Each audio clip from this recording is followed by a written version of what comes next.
Terima kasih sudah klik video ini, tapi jangan lupa guys klik tombol subscribe, karena klik tombol subscribe itu gratis. Dengan subscribe kamu support channel ini untuk upload video setiap hari. Ingat, subscribe itu gratis. Gak ada ruginya kamu klik tombol subscribe. Selamat menonton. Yahoo.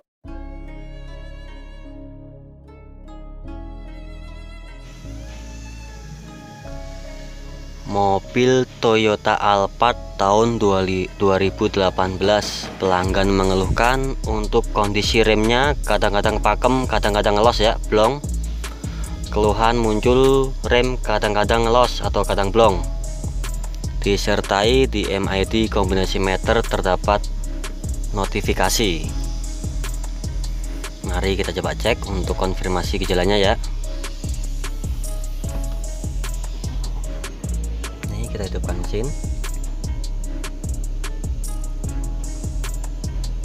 ya. Di MID terdapat braking power low ya. Nih ada notifikasi peringatan bahwa remnya abnormal, disertai lampu ini ya, nih segitiga warna oranye kedip-kedip ya. Mobil Toyota Alphard tahun 2018. Pelanggan mengeluhkan remnya kadang-kadang kurang pakem atau blong. Untuk saat ini pemeriksaan tadi sudah saya lakukan tes jalan, kondisi lagi normal ya, lagi pakem, belum menemukan saat ngelos karena keluhannya kadang-kadang. Mari kita coba cek untuk scan komputer terlebih dahulu ya, karena terdapat notifikasi ya, apakah ada memori DTC yang disimpan di ECU nya atau tidak.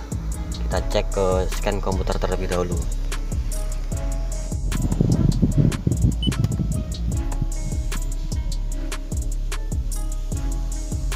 Ya, kita masuk ke menu ABS. Ini ya, chassis. Kita pilih ABS.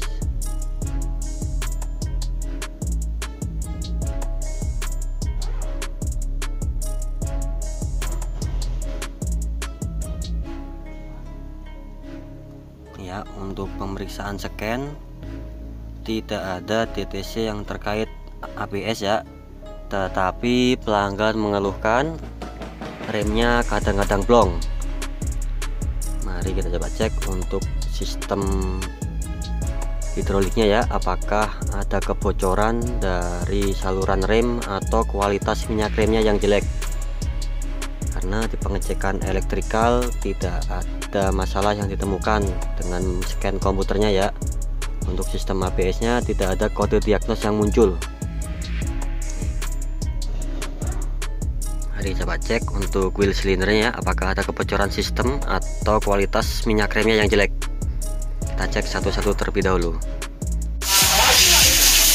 Ya, pertama-tama kita melakukan proses pemeriksaan kebocoran sistem rem ya. Ini kita cek di bagian roda-rodanya. Ini untuk selang remnya bagus ya. Untuk posisi depan kanan tidak ada kebocoran nih, bekasnya kering. Ini untuk selang-selangnya kita cek apakah ada kebocoran selang remnya. Untuk posisi depan kanan selang rem bagus ya, tidak ditemukan kebocoran. Nih.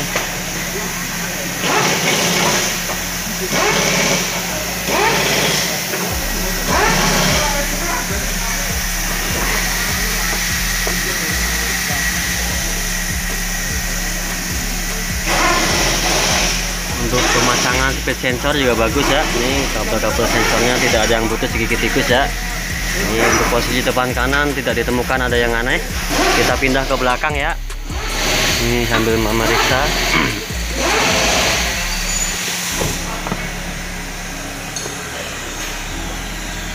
Ini untuk kondisi selang belakang kanan juga bagus, tidak ada yang bocor ya, kering semuanya. Nih untuk area kalipernya bagus.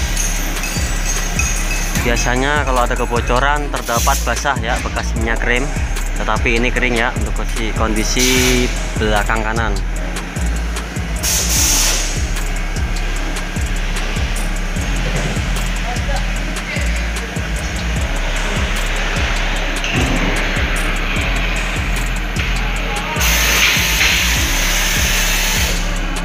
kondisi selang rem belakang kanan bagus, tidak ditemukan adanya kebocoran ya, kering semuanya. Kita pindah ke bagian belakang kiri.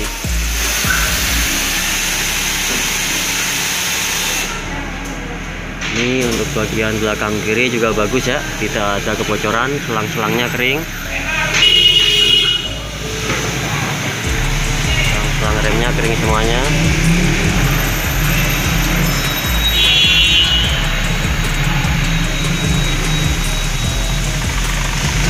Kita lanjut ke bagian depan kiri ya, kita cek.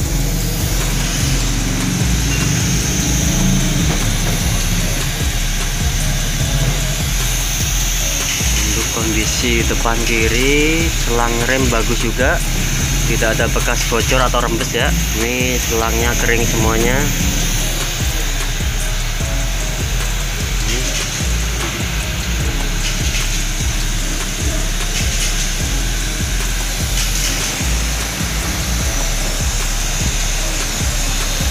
Ya, setelah dilakukan pemeriksaan di area kolong, tidak ditemukan adanya bekas rembesan sistem minyak rem ya. Untuk sistem minyak rem kita cek dan hasilnya bagus, tidak ada kebocoran sistem. Mari kita lakukan langkah berikutnya, kita memeriksa kualitas minyak remnya ya, apakah minyak remnya jelek atau tidak.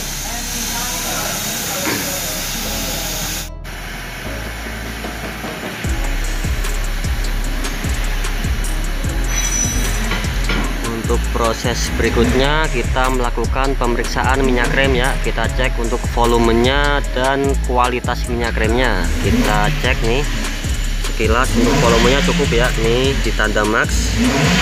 Mari kita coba cek untuk kualitasnya. Kita buka klipan terlebih dahulu ya, kita buka.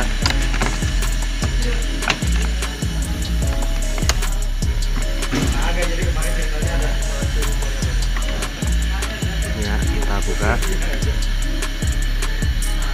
ya. Untuk minyak rem ini sekilas warnanya aneh ya, putih bening. Normalnya itu dia bening agak kekuning-kuningan. Nih kita curigain awal minyak remnya tidak sesuai standarnya ya. Kita coba colek nih ya. Nih, seperti ada bekas campur-campur air ya. Nih.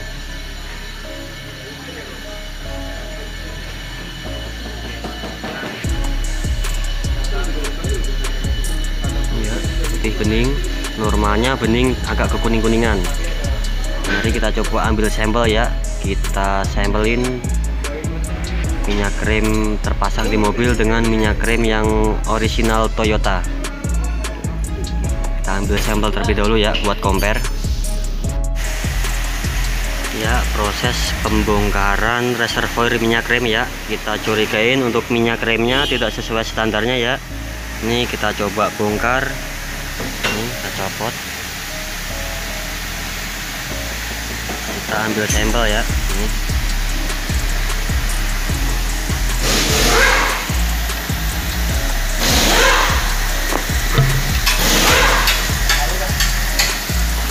Kita tuang, lakukan pengambilan sampel.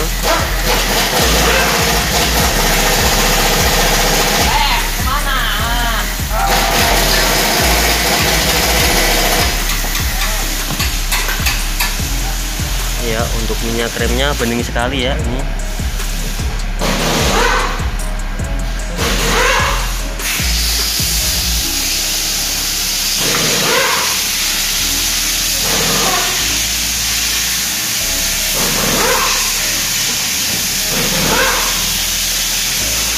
Ini untuk minyak rem yang ada di mobil ya, bening sekali. Nih.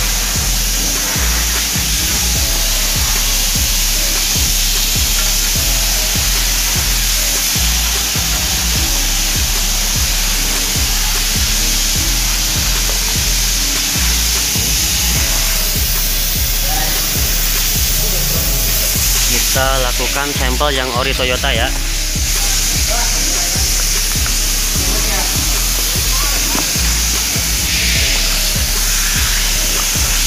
Ini yang ori Toyota ya, TMO brake fluid dot 3. Ini kita lakukan uji coba sampel ya. Ini normalnya bening ke kuning-kuningan. Nih yang original Toyota dot 3 brake fluid.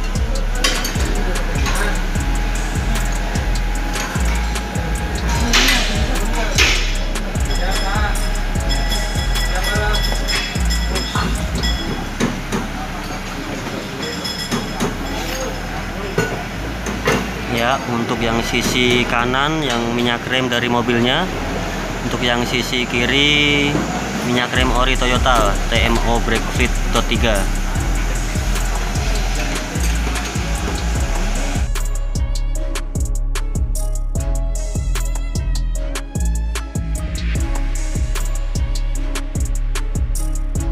Ya, untuk proses perbaikannya kita mencoba melakukan bleeding ya. Kita kuras semua minyak rem tidak standarnya ya. Nih kita ganti dengan minyak rem standar Toyota ya. Nih TMO brake fluid dot 3 ya. Nih kita lakukan pengurasan bleeding ya. Ini udah kita kosongkan reservoirnya. Kita melakukan pengurasan minyak rem yang tidak standar. Kita kuras, kita bleeding.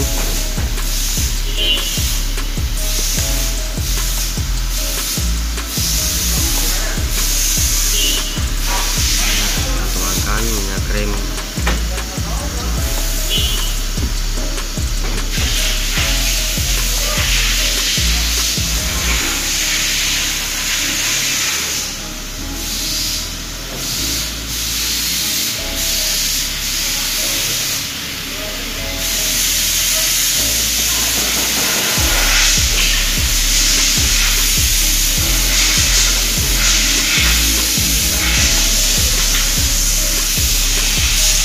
kita lakukan proses bleeding ya di masing-masing rodanya.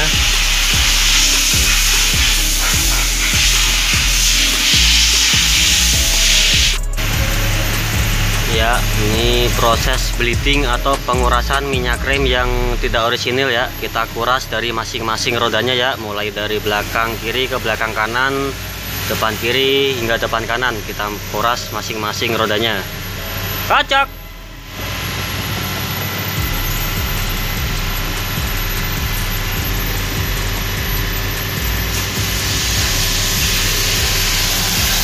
Kita kuras sampai semua minyak rem atau oli rem KW nya tidak standarnya terkuras semua sampai bersih.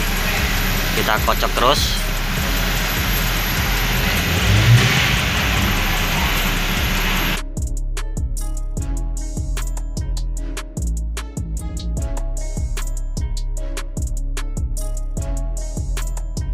Ya, kita proses penghapusan memori DTC ya. Memori ECU nya kita hapus semua ya. Walaupun tidak ada kode diagnos yang muncul, kita perlu melakukan perisetan memori ya, karena di notifikasi ada notifikasi braking power low dan indikator lampu kedip ya. Nih kita tetap perlu melakukan reset.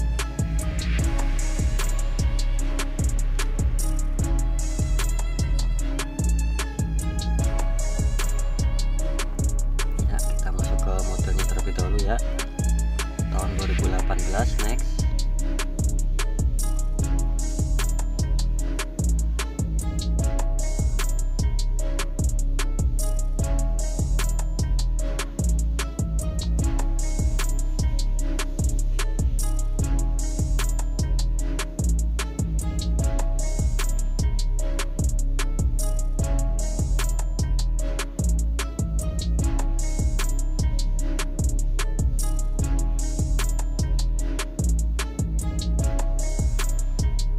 Proses loading ya, kita tunggu.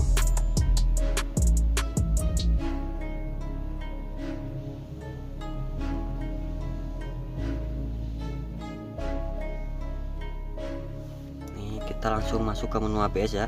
Nih ABS BSC. Kita langsung melakukan presetan memorinya ya. Kita coba reset terlebih dahulu ya. Nih untuk kode DTC tidak ada ya, dari awal memang tidak ada kode DTC atau kode diagnos, tetapi kita perlu melakukan reset memorinya.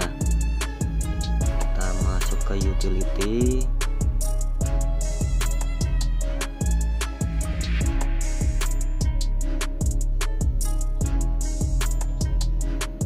ini kita lakukan reset memori ya. Kita coba reset memori terlebih dahulu ya. Kondisi kunci kontak on.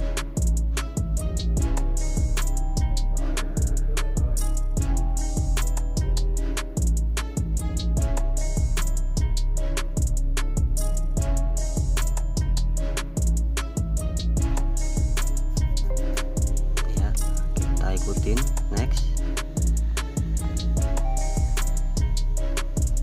kita ikutin perintahnya, kita off kan, tunggu 3 detik, 1 2 3, kita on kan lagi ya. Reset memory is complete ya, nih reset memory is complete, kita exit.